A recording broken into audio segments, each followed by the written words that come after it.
Hey, welcome to Residence and Housing. Do you want a room tour? Sure, come on in. Let's start with introductions. My name is Kaitlin. I'm a first year here at Simon Fraser. I'm studying behavioral neuroscience, and I'm also on the women's basketball team. Let's get started. This is my bed area. I kept it pretty simple, pretty clean with my stubbies and my pillows. Above that, you'll see my poster collection, which I got at poster sale. First week of school, so stay tuned for that. Moving on to my workspace, I have my basketball, photos of my friends and family, keep me company, as well as my iPad, which is awesome for taking notes and for studying. If you pivot over here, you'll see my Michael Jordan, Kobe Bryant posters, and then my book collection, which I do not read because I'm a science major. Underneath that, I have my basketball, my shower shoes, and below us, you'll see my one-of-a-kind IKEA carpet. Super niche, super cool. On the back of my wall here, I have my towel, all my crossbody bags, which I store, as well as my campus card, which is included with our university package.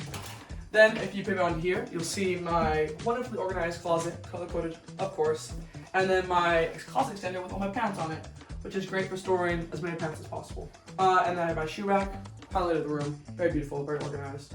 And then if we pivot a few degrees here, you'll be entering my kitchen. I have all my ice cube trays, which is awesome for late night drinks, as well as my chocolate milk and pineapple juice collection, and also my emergency Spider-Man pasta for certain occasions. Then you see my caddy, which is awesome for moving around the room, especially when we reconfigure things and things change up. Holds all my stuff, all my toiletries, as well as my laundry, which is super awesome. That's it for me. See you around campus.